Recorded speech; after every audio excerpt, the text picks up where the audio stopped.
राम राम भाई। पहले वाली वीडियो में बताया था मैंने विचित्रवीर्य और चित्रांगद जो है वो राजा शांतनु की दूसरी पत्नी सत्यवती से मल्लाह की लड़की थी, जो वो उसके द्वारा पैदा हुए थे और उनकी मृत्यु हो गई थी। एक की बीमार हो गई थी, एक जो वो चित्रांगद था वो किसी चित्रांगद नाम के गंधर्व से ही मतलब उसका युद्ध हुआ था, उसके हाथों मारा गया था। तो फिर रानी सत्यवती को बहुत चिंता हुई भी आगे वंश वृद्धि कैसे होगी। वो बहुत दुखी हुई। उसने भीष्म पिताजी से आग्रह किया भी आप आगे वंश वृद्धि करो। तो भीष्म पिताजी मना कर गए भी माता मैंने आजीवन ब्रह्मचर्य रहने का प्रतिज्ञा ले ली और इस प्रतिज्ञा को मैं तोड़ना नहीं चाहता। तो फिर वो बहुत दुखी हुई और भी उसने फिर अपना जो बेटा था वेद व्यास जी, बड़े बेटे थे उनके, उनको याद किया। वेद व्यास जी उस समय तपस्या में थे, लेकिन अपनी माँ की आज्ञा मानकर न उन्हें आना पड़ा। उन्होंने वचन दिया था, माँ आप जब भी याद करोगे जब तभी मैं आपके पास हाजिर हो जाऊँगा। तो वो आगे अपनी तपस्या को छोड़कर माँ की आज्ञा इतनी मतलब कीमत मानी उन्होंने।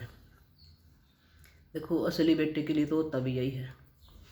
तो आगे बोला माँ क्या आदेश है। बोला बेटा ऐसी ऐसी बात बन गई और बोले आगे संतान होने का कोई राह नहीं रहा भाई, इसको वंश वृद्धि करो। कैसे मतलब मैं चिंता में हूँ, वंश वृद्धि इसको मैं पुत्र कैसे दूँ राजवंश को। तो उन्होंने कहा माँ मैं तपस्या में हूँ, 1 साल का टाइम दे दो, मैंने 1 साल के बाद मैं आपकी आज्ञा मानूंगा।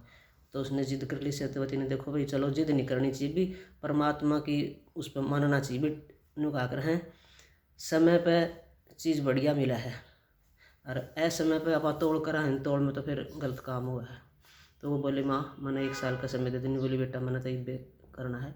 बोला इब्बे मैं दूसरा रुद्रा वेश में हूँ मैं अभी उचित नहीं होगा, लेकिन कोई नहीं माननी वह। तो नहीं मानी तो फिर वो मतलब उसके द्वारा उन्होंने पुत्र पैदा किया अंबिका के द्वारा। तो उसने डर कर आँख मींचली क्योंकि रुद्र रूप था व्यास जी का।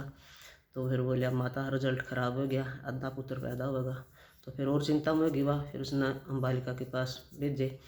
तो अम्बालिका डर गई देख कर उनके रूप को, बहुत जैसे बहुत कुछ मतलब घना डरो जेक रही कई बार। तो फिर ये पांडु जी पीड़िया रोग से ग्रस्त हुए। तो माँ अब भी रिजल्ट गलत होगा। बोला क्यों बेटा। बोला ऐसी ऐसी बात है। बोला बीमार पुत्र पैदा होगा। तो फिर वो और भी चिंता में होगी। फिर बोला दोबारा भेजी उसने अपनी बहू का छोटी। तो उसने दोबारा नहीं बोली मैं नहीं जाऊँगी, अपनी दासी भेज दी उसने तैयार करके ने। तो दासी नीडर थी, फ्रैंक थी, वो अपना सही थी। उसने मतलब ऋषि जी के साथ सही वो मतलब विधि विधान से जो मतलब पुत्र प्राप्ति करने में जो क्रिया होती वो की। तो इससे वो विदुर जी का जन्म हुआ। तो विदुर जी कितने बुद्धिमान थे, साक्षात धर्म के अवतार थे। तो भाई ये ऐसे इनका जन्म हुआ था। तो आज की वीडियो इतनी ही। आगे मतलब सारे इतिहास को भी आगे क्या हुआ महाभारत सबने देखी है। ये जड़ चीज़ थी, जड़ सबका याद को नहीं, इसलिए थोड़ा बता दिया कि सबको को नहीं सुन दी ये चीज़ मिलन मतलब सबने को नहीं सुनना मिलती। जिसने फ़ोन चलाने आवे तो देख ले हैं, जिसने कौन चलाने आते हो न्यू रह जी। तो भाई इसको सुनिएगा, मतलब अच्छी लगे तो। जय भारत, जय हरियाणा, जय मेरे आर्यवर्त देश की।